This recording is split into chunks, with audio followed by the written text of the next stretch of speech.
Mis queridos hermanos y amigos, bienvenidos a este espacio donde hacemos el comentario al repaso de la lección de escuela sabática. Estamos en el segundo trimestre, año 2024, el gran conflicto. Lección número 6, los dos testigos.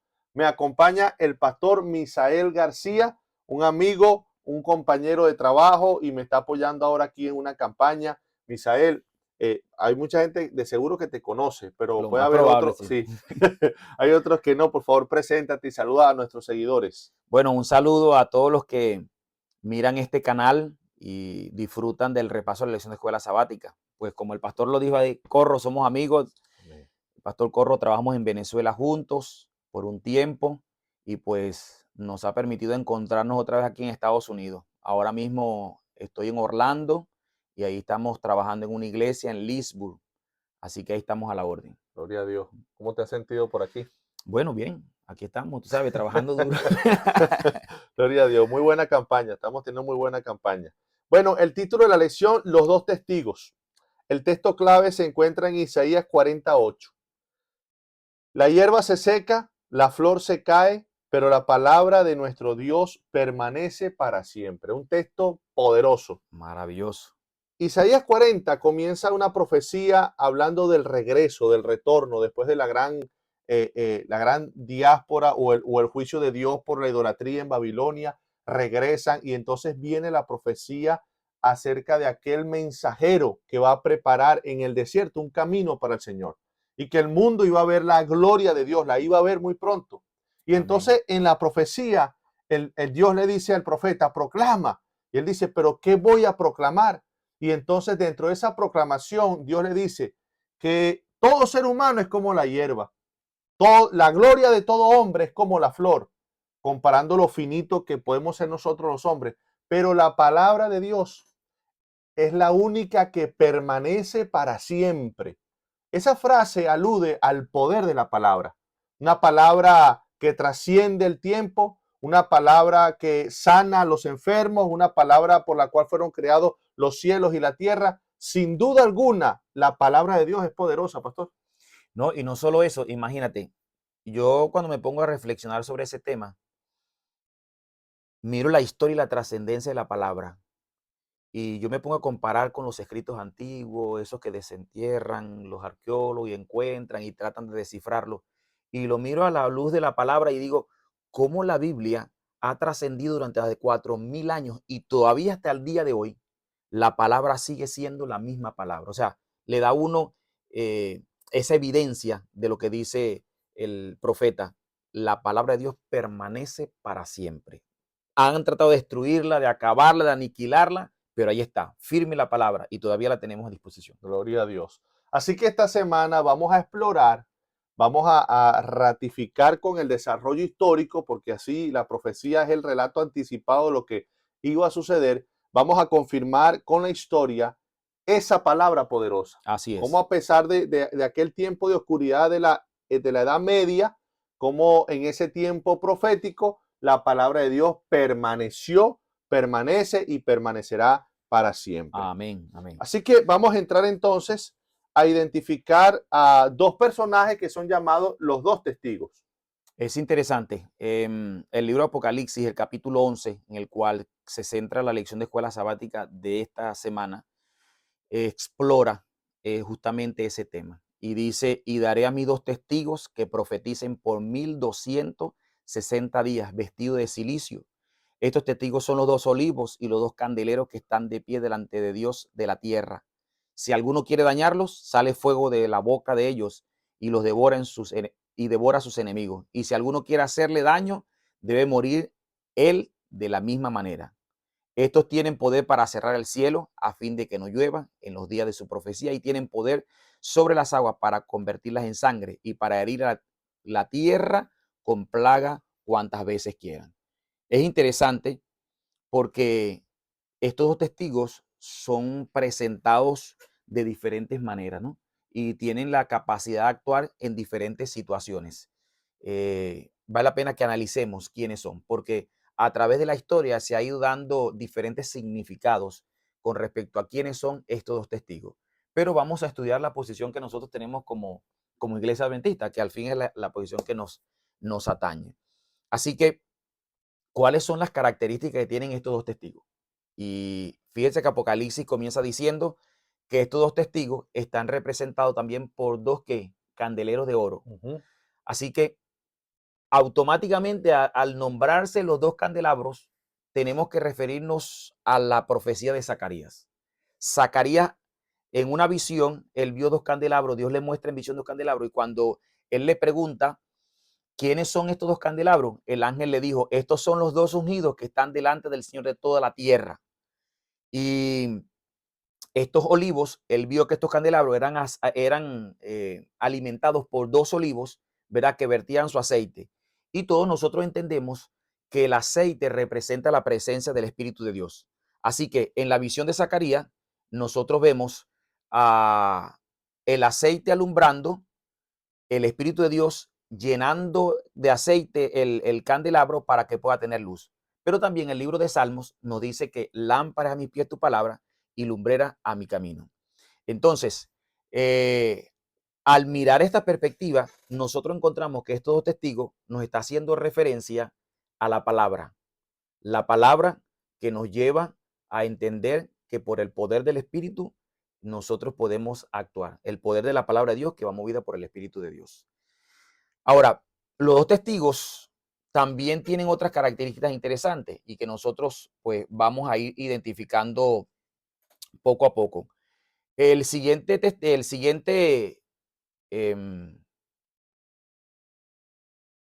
testigo que está aquí analizado, la siguiente característica dice que iba a estar vestido de silicio. Cuando alguien estaba vestido de silicio, ¿qué representaba, Pastor Coro? Luto. Luto. Solamente se vestía de silicio cuando estaba en luto. Y a través de la historia hemos visto sucesos de la cristiandad, cómo ha tenido que andar de luto, escondiéndose, huyendo de las persecuciones y huyendo de las tribulaciones que ha enfrentado la iglesia. Las otras dos características es que estos dos testigos podrían destruir a quien ellos quisieran. O sea, tenían poder para actuar, tenían poder para destruir. Y tenían poder para la lluvia, para convertir el agua en sangre y hervir la tierra con plaga. Y uno automáticamente se conecta ¿con quién? Con el libro de Éxodo y con todas las plagas que cayeron en Egipto, todas fueron por boca de la palabra de quién? De Jehová. Así es. Entonces, nosotros como iglesia tenemos entendido que estos dos testigos, al mirar cada una de estas características, todas apuntan a la palabra de Dios, aunque no hay una interpretación dogmática con respecto a este tema, ni hay una interpretación única, pero nosotros pues miramos que tanto el Antiguo como el Nuevo Testamento lo miramos como esos dos testigos que están dados por Dios para que nosotros podamos tener, ¿verdad? Ese mensaje de ambos que están representados pues en el libro de Apocalipsis. Y es interesante porque a través del estudio vamos a ir viendo cómo se ha desarrollado la historia, que es la que nos va a dar la comprobación final si realmente la interpretación de los testigos representan a la palabra de Dios dividida en el Antiguo y el Nuevo Testamento, y vamos a poder analizar cómo sucedieron los acontecimientos, porque también incluye algunos otros acontecimientos históricos que nos van a ayudar a entender un poco mejor lo que es los dos testigos. Sí, yo creo que apoyando lo que usted está diciendo, sin duda alguna, identificamos a los dos testigos como la palabra de Dios, el Antiguo Testamento y el Nuevo Testamento, por todas las pruebas que el pastor acaba de mencionar. Apocalipsis 11 se encuentra en el contexto de la sexta trompeta. Y si nosotros nos vamos un poquito para atrás, nos vamos a encontrar con un episodio que tiene que ver con la palabra de Dios. Aquel ángel que descendió en una nube con un libro abierto, primera vez que en la profecía de Apocalipsis Juan entra de la pasividad a la actividad y le pide al ángel del rollo, come del rollo, es dulce en el paladar, en la boca, Y pero amargo en el vientre. amargo en el vientre, y se le da una orden, tienes que seguir profetizando. Así mismo es. Entonces, el contexto de Apocalipsis 11 nos está indicando que estos dos testigos tienen que ser la palabra de Dios. Ahora, el lenguaje que utiliza Apocalipsis 11, por ejemplo, en el versículo 4, estos dos testigos son los dos olivos, nos apunta a la profecía o a la visión de Zacarías. Zacarías ve un candelabro de oro. Encima de ese candelabro de oro ve un depósito con dos olivos. que vertían sus aceites. Estos dos olivos con unos tubos eran los que colocaban el aceite sobre el depósito para que el candelabro pudiera iluminar. Entonces es el mismo lenguaje. Ahora, como tú bien lo decías, características de estos dos testigos es que ellos pueden poner pueden convertir las aguas en sangre, pueden azotar la tierra, tienen el poder para detener la lluvia. Es decir, nos damos cuenta que es un lenguaje que nos está hablando del Antiguo Testamento. Elías, cuando se presentó ante el rey Acab, vive Jehová en cuya presencia estoy, era un profeta de Dios. Es decir, era un emisario de la palabra de Dios, y por la palabra de Dios se profetizó y se dijo que no iba a llover durante 3 años y medio. Y por la palabra de Dios, porque Dios se lo dijo a Moisés, mira, yo voy a poner mi palabra en tu boca y tu hermano Aarón te va a servir como mensajero tuyo. Entonces, era la palabra de Dios por la cual caían los juicios sobre Egipto. Y hay dos pruebas más, que es que tanto Mateo 24:14, que habla acerca del cumplimiento de la última señal para que Cristo venga, la predicación del evangelio como testimonio, Así y mismo Juan es. 5:39, donde el Señor Jesús dice que ya haciéndole el llamado a los escribas y fariseos que no le recibían, no le aceptaban, y si ustedes escudriñan las escrituras y no se dan cuenta que ya dan testimonio de mí. Entonces, todas estas características nos están diciendo que esos dos testigos son la palabra de Dios. ¿Por qué? Porque por la palabra de Dios fue inspirada por el Espíritu Santo. El personaje, el protagonista en la palabra de Dios es el Espíritu Santo. Y en Zacarías, con toda claridad, cuando él le pregunta, el profeta, ay, yo no sé qué significa esto. Este es el Espíritu Santo. O sea, Zorobabel no es con espada, no es Sino con con el Espíritu ejército, de Dios. con el Espíritu de Dios. Entonces, a través de la palabra es que nosotros podemos tener ese contacto, esa revelación, ser movido, ser utilizado y recibir el impacto del encuentro con Dios. Es decir, a través de la palabra es que el Espíritu Santo puede hacer su obra poderosa en nuestros corazones. Entonces yo creo que no hay ninguna duda de que estos dos testigos de Apocalipsis 11 es la palabra de Dios. Definitivamente, la conclusión de que es la palabra de Dios está afianzada en todas las evidencias que la misma Biblia relata. O sea, Apocalipsis toma de los diferentes contextos, de las diferentes historias bíblicas y de las diferentes actividades que el Antiguo Testamento relata y resume, ¿verdad? Todas estas evidencias para mostrar que estos dos testigos simplemente son la palabra de Dios en acción. Excelente. Pasemos a la segunda parte, pastor. Y la segunda parte es, ¿durante cuánto tiempo, cuál es el tiempo definido en el cual la palabra de Dios, los dos testigos, los dos olivos, por donde fluye el aceite para que pueda llegar el Espíritu Santo a la vida del hombre, la revelación de Dios, durante cuánto tiempo estos dos testigos iban a estar de luto, iban a estar vestidos de silicio? Es interesante porque el libro de Apocalipsis dice que estos dos testigos iban a estar de silicio 1260 días o 1260 años. Y cuando uno escucha esta expresión 1260, automáticamente a uno lo conecta con Daniel, el libro de Daniel y aún el mismo libro de Apocalipsis, porque estos 1260 días están conectados con las 42 semanas, están conectados con el tiempo y la mitad de un tiempo de Daniel, y pues nos muestran que está haciendo referencia a los 1260 años. De hecho, uno lee Daniel 7:25, dice, y hablará palabras contra el Altísimo, los santos del Altísimo quebrantará y pensará cambiar los tiempos de la ley y serán entregados en mano hasta tiempo y la mitad de un tiempo, haciendo referencia también a esos mismos 3 años y medio, 42 meses o 1260 días. Ahora, es interesante porque cuando nosotros miramos en la historia, porque la historia es la que nos comprueba la veracidad de las profecías bíblicas, la historia nos muestra cómo la Biblia fue objeto de censura, cómo la Biblia fue prohibida, cómo la Biblia fue quemada, cómo se persiguieron a los que llevaban la Biblia. Y saben, yo pensando un poco aquí sobre el asunto de andar de silicio, los cristianos que fueron perseguidos por causa de la lectura de la Biblia tenían que andar escondidos en cuevas y ellos mismos cargaban porciones de la escritura escondida dentro de su ropa, ¿verdad? Tratando de ocultarla para que no fueran descubiertos y pues no fueran penalizados por a, a la muerte, que era lo que se hacía. Todo el que se descubriera la palabra de Dios automáticamente estaba condenado a la muerte. Así que un tiempo que nosotros nos toca determinar cuándo comenzó y cuándo terminó. 1260 días, sabemos que la profecía dice que día por año, así que tenemos un periodo de 1260 años. ¿Cuándo comienzan y cuándo terminan? Hay muchas teorías que nos muestran y nos dicen cuándo comienza y cuándo termina, pero nosotros como iglesia adventista creemos, y los análisis históricos, que las fechas más que concuerdan más con la palabra, tenemos el año 538. ¿Por qué el año 538? Porque el año 538 es cuando definitivamente se proclama al Papa o a Roma como la cabeza visible de la iglesia. Es decir, entonces en ese momento que comienza la supremacía papal, comienza la edad oscura de la historia.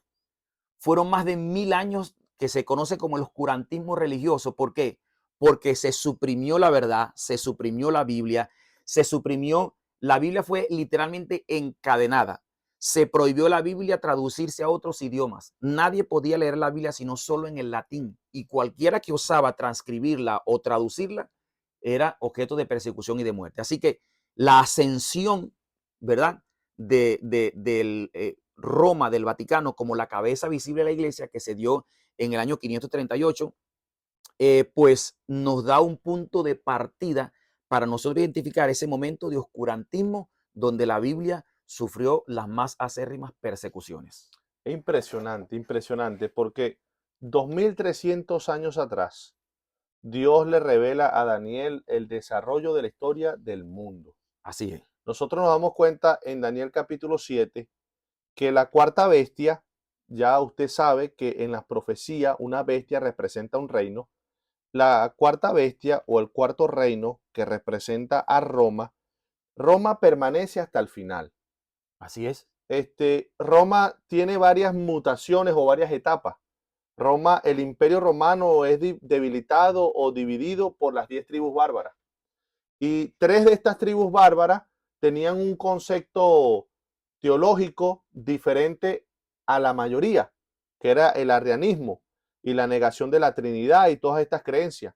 ¿Por qué estoy mencionando todo esto? Porque es por ahí en la fecha de 538, Justiniano, el emperador de Roma, dice, bueno, ahora le doy todo, es una cosa histórica, es una cosa diferente, digna de marcar, porque es por primera vez se está viendo a un mandatario que no, su esencia no es política, no es civil, es religiosa, es civil combinado con la parte y religiosa. hace el ensamble, ¿no? Exactamente, Y se exactamente. fusiona esas dos autoridades. Exactamente. Y entonces se comienza a cumplir lo que dice la profecía, porque sale un cuerno, el cuerno en la profecía es rey, un rey, sale un cuerno pequeño después que 3 son derrocados. Por ahí el último de las tribus bárbaras arrianas, más o menos en el año 538, viene el surgimiento de un nuevo rey, estamos hablando de la figura papal. Así es. Es decir, este rey tiene que tiene que ser romano, porque en la profecía el cuarto imperio no deja de ser. Sufre mutaciones, pero sigue siendo romano. El papa es romano, toma el poder y entonces su práctica bien definida es que él hace guerra contra Dios, contra el Altísimo y contra los santos del Altísimo. Y entonces allí es cuando Daniel define con claridad que durante tiempos y la mitad de un tiempo iba a tener una hegemonía, iba a tener un predominio en el mundo. Monarcas, reyes, la reina de Inglaterra, el rey de Alemania, todos se sometían a la autoridad de este cuerno pequeño que, aunque es difícil quizás dogmatizar esto, es decir, exactamente 538, pero sí se ve en el desarrollo de la historia 2 acontecimientos, el que estamos diciendo como inicio, y después cuando nos vamos hacia el futuro nos damos cuenta que hubo una fecha donde, finalización. sí señor, donde ese poder fue derrocado. Se toma al Papa prisionero, se lleva para Francia, y entonces ahí estamos viendo de verdad que la supremacía aproximadamente, como lo dice la profecía, duró 260 días, que son años, porque en la profecía bíblica un día representa un año, 42 meses es el mismo tiempo, en su calendario era lunar, usted un mes era 30 días, multiplica 42 por 30, 1200, tiempo, tiempo y la mitad de un tiempo. O sea, la congruencia y la coherencia de la profecía bíblica es impresionante. Así mismo es. Entonces, durante ese tiempo, hubo un tiempo donde de verdad la palabra de Dios estuvo vestida de silicio. Por ejemplo, la historia relata que Martín Lutero a sus 18 años, cuando se va al monasterio, su padre súper molesto porque él quería que fuera abogado, él se va al monasterio y él tuvo por primera vez contacto con una Biblia que estaba encadenada. Así es. Era una Biblia que estaba encadenada. O sea, no era que era un libro de fácil acceso, un libro comercial que todos podían tener, no, había un dominio. Y aún hasta los mismos que estaban en el monasterio no podían tener acceso a ella así tan fácilmente. Exactamente. No, él podía estudiar solamente yendo allá a la biblioteca, tomando la Biblia que estaba encadenada en el tiempo que podía. Es decir, que realmente un tiempo profético que se cumplió con la historia y podemos verificar en la historia que durante ese tiempo los dos testigos, vean cómo todo armoniza tan perfectamente, los testigos estuvieron de luto porque no era un libre comer, además de que eran condenados por predicarla, Así por mismo. estudiarla. No tenían permiso Y por para portarla. interpretarla, exactamente. Ahora, fíjate algo interesante. No es solamente fue la prohibición de la Biblia, porque era negar el acceso a la Biblia, porque la iglesia comenzó a corromper la doctrina, la sana doctrina que hasta ahora la iglesia había tenido, que había recibido de los apóstoles. La iglesia comenzó a corromperla, introduciendo prácticas paganas dentro de la iglesia, vistiéndola de cristianismo, introdujo no solo las prácticas, sino comenzó a mezclar verdades con el error, y esto hizo que comenzara a surgir falsas doctrinas dentro de la iglesia que eran una copia del paganismo adaptada al cristianismo para hacer el cristianismo más aceptable entre los paganos y que la iglesia tuviera mayor hegemonía. Entonces, vemos cómo la iglesia fue migrando de ser una iglesia cristiana que profesaba la verdad pura, ¿verdad? Ahí suprimiendo la verdad de la Biblia, encadenándola, porque el poder siempre ¿cómo se llama? Papal sabía que cuando la gente lee la Biblia, ¿verdad? Encontraría la verdad. La mente se abre, Claro. la mente se abre y se encuentra la verdad. Y como las verdades estaban siendo cambiadas, pues ellos no querían oposición de personas que estudiaran la Biblia y que pudieran comprender que la iglesia estaba errando al introducir prácticas, al introducir todas estas creencias paganas dentro de la iglesia, creando así nuevas doctrinas que no estaban sustentadas por la palabra del Señor. Era un luto, porque Completo. la iglesia, o sea, quien debe ser el representante de Dios aquí en la tierra, la iglesia no estaba fundamentada en la palabra. No. Su fundamento era la autoridad del Papa, su fundamento eran la costumbre, las tradiciones de la iglesia. Y la historia relata que cuando las indulgencias y todos estos mensajes eran una cantidad de fábulas y de cuentos que se le decía a la gente, de eventos milagrosos, de apariciones, cosas sobrenaturales, que nada tenían que, o sea, el fundamento no era la palabra de Dios. Historias inventadas. De hecho, hasta el día de hoy,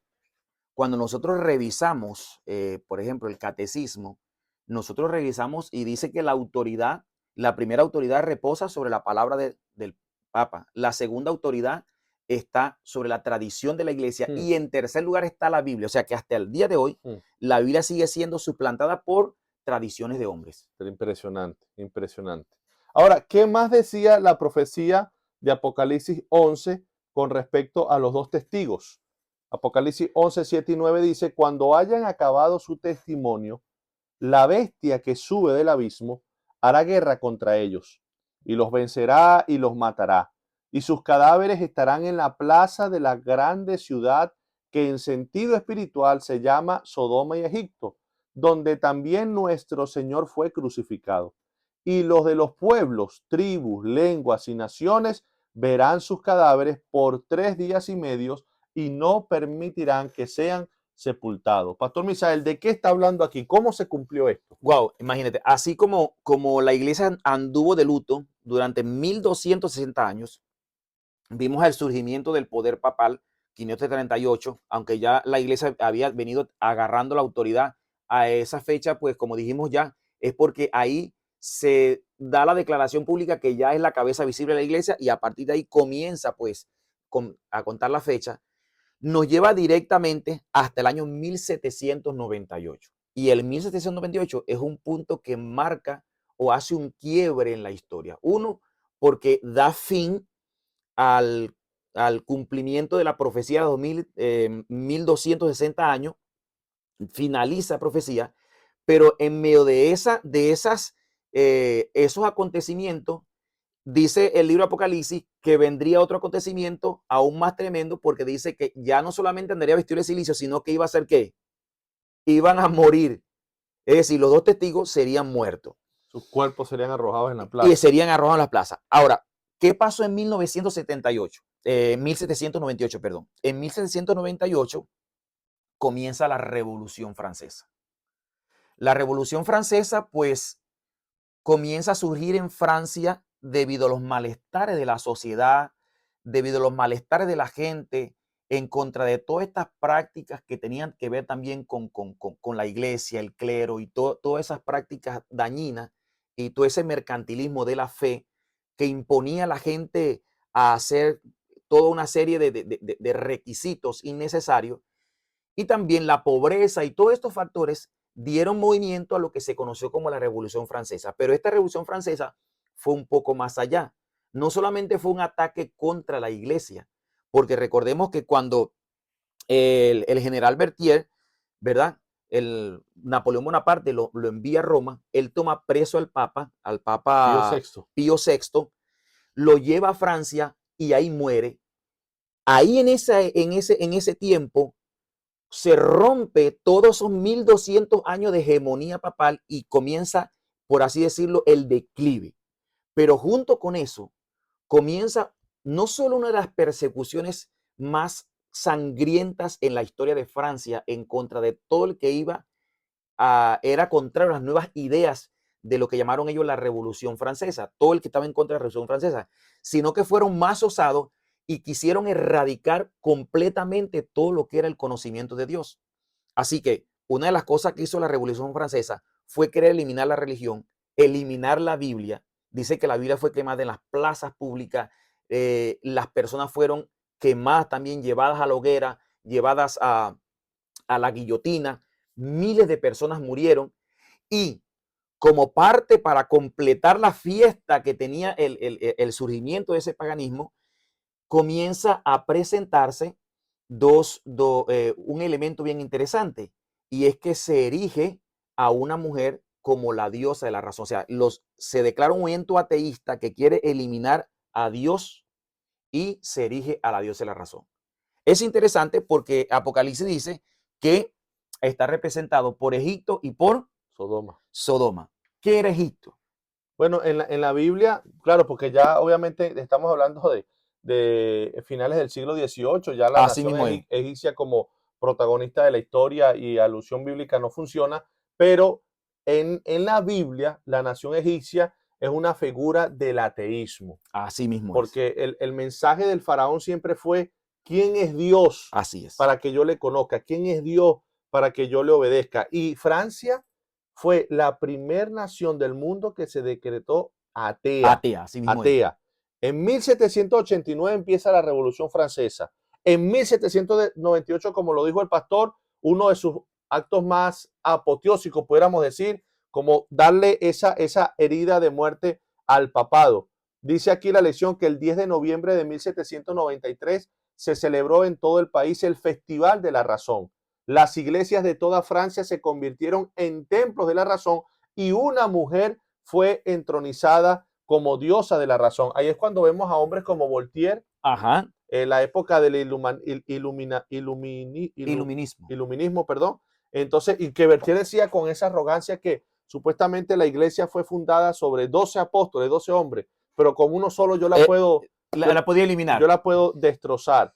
Entonces, la profecía decía, es que es impresionante cómo la verdad que la palabra de Dios, el fundamento para nosotros edificar nuestra vida sobre la roca, sobre Cristo. Por eso Jesús dijo, aquel que oye estas palabras y las pone por práctica será comparado con un hombre que edifica su casa sobre la roca. Solo a través de la palabra de Dios yo puedo edificar mi vida sobre Cristo. Es impresionante la contundencia, la veracidad que tiene la profecía bíblica. 3 años, 3 días y medio. 3 días y medio. Una época de gran apogeo.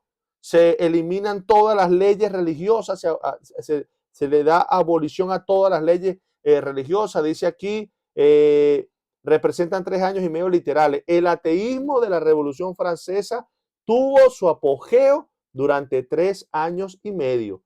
Este periodo se extendió desde el 26 de noviembre de 1793, cuando un decreto emitido en París abolió la religión, hasta el 17 de junio de 1797, y entonces el gobierno francés eliminó todas sus leyes religiosas. Las leyes antirreligión. Exactamente. Y es interesante porque no solo era un ataque hacia la religión como tal, era un ataque hacia el fundamento de la fe, y era la Biblia.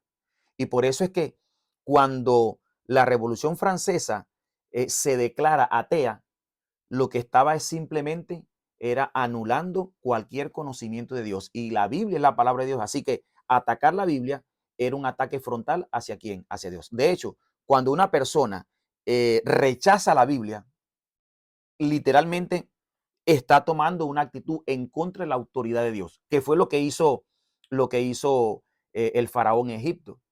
Él dijo, no, yo no voy a aceptar Dios. ¿Quién es para que yo le obedezca? Es decir, rechazar lo que la palabra de Dios dice automáticamente es conformarte en el ateísmo. Y lo otro dice Sodoma. Sodoma estaba representada, ¿por qué? Por la corrupción Sí, moral y señor. libertinaje.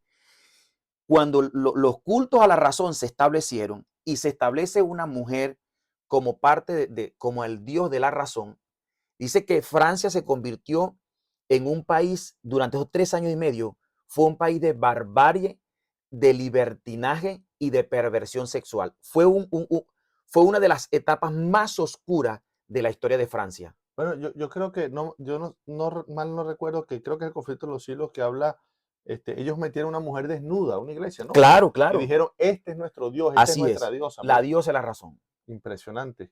Cuando los seres humanos sacan a Dios de sus vidas, Se degradan, se automáticamente degradan. Satanás y los demonios quieren destruir toman el Sí, control. señor, sí, señor. Ahora, pastor, bueno, nosotros habíamos leído en los primeros versículos de Apocalipsis 11 que la palabra de Dios es poderosa, Así que de es. hecho cualquiera que enfrenta guerra contra ella tiene que después, valga la redundancia, enfrentarla, porque cualquiera que ataque la palabra de Dios va a ser muerto de la misma manera. Es decir, la palabra de Dios lo condena, le emite juicio. ¿Qué pasó? Realmente estos 3 días y medio de matanza, estos tres testigos realmente tuvieron un efecto trascendente, perduró. ¿Qué pasó? Apocalipsis 11:11 dice, pero después de 3 días y medio entró en ellos el espíritu de vida enviado por Dios, y se levantaron sobre sus pies, y cayó gran temor sobre los que los vieron. ¿De qué está diciendo esto, pastor? Bueno, imagínate, los promotores del culto a la diosa de la razón, esos mismos promotores del culto, no toda Francia estaba de acuerdo. Y llegó un momento en que otro movimiento se levantó y atacaron a los del movimiento de la diosa de la razón. De hecho, a uno de sus líderes, el que dio el decreto, le dieron muerte y acabaron con él, leyendo un poquito la historia sobre la Revolución Francesa. Pero lo más interesante es que la Biblia dice que llegó el Espíritu y volvieron a tomar vida. Es decir, estaba hablando que esos dos testigos que tuvieron 1260 años en silicio y que al final, en 3 años y medio, se le dio muerte. Es decir, Satanás de pronto pensó que había ganado la batalla y que su revolución podía llevarla por el mundo entero. Pero contrario a eso, a todo el despliegue que hizo el enemigo para prohibir la palabra de Dios, vemos como que a partir de esa fecha, a partir de la Revolución Francesa en adelante, entonces viene el resurgir de la palabra. De hecho, no se ha conocido ningún periodo en la historia como el tiempo actual en que la Biblia ha tenido su mayor apogeo y su mayor alcance en el mundo entero. Pasado la Revolución Francesa, se comienzan a instalar lo que fueron las misiones, se comienzan a crear las sociedades bíblicas, donde se comenzó a traducir la Biblia en diferentes idiomas, donde ya no había una autoridad papal que prohibiera la Biblia, ni había una revolución francesa que prohibiera el uso de ella. Es decir, se abrió el espacio y quedó la puerta abierta para que entonces comenzara la difusión masiva de la palabra de Mm. Dios. La historia registra los acontecimientos de manera bien interesante. Cómo se crean las misiones, cómo se crean las sociedades bíblicas y cómo se le da un impulso redoblado a la predicación de la palabra. Impresionante. Tan así que un personaje como William Carey es enviado a la India y traduce la Biblia a muchos dialectos de la India. De la India, es Es correcto. decir, que es que la veracidad de la palabra de Dios y todo lo que nosotros estamos diciendo, que estamos hablando, y acontecimientos históricos que ya estaban predichos con anticipación. No hay duda de que los dos testigos son la palabra de Dios, porque ellos fueron los que recibieron la gran Se lucha. enlazan. Sí, ellos fueron los que recibieron la gran guerra, ellos fueron la que fue quemada, la que fue apartada, la que fue escondida, y después hablando de que el Espíritu de Dios es colocado sobre ellos para levantarse. No puede ser coincidencia que pegado al término de la Revolución Francesa viene ese resurgir del cual el pastor estaba hablando. Conflicto de los siglos, página 288 dice: desde que Francia les declara la guerra, estos dos testigos de Dios han recibido mayor honra que nunca antes. Así es. En el año 1804 se organizó la Sociedad Bíblica Británica y Extranjera. Este hecho fue seguido de otros semejantes en otras partes de Europa, donde se organizaron sociedades similares con numerosas ramas esparcidas por muchas partes del continente. En 1816 se fundó la Sociedad Bíblica Americana. Cuando se creó la Sociedad Británica, la Biblia circulaba en 50 idiomas. Desde entonces ha sido traducida a centenares de idiomas y dialectos. Qué impresionante, Es sumamente impresionante. qué De hecho, impresionante. el conflicto de los siglos toma la expresión de uno de los antiguos reformadores. Dice, la Biblia es un yunque en el cual se han gastado muchos martillos. No se puede destruir. ¿Cuántos ataques ha sufrido la Biblia a través de la historia? Y uno analiza y realmente la Biblia es el único libro que coincide con las características que da el libro de Apocalipsis con respecto a los dos testigos. No hay otro, no hay otros testigos.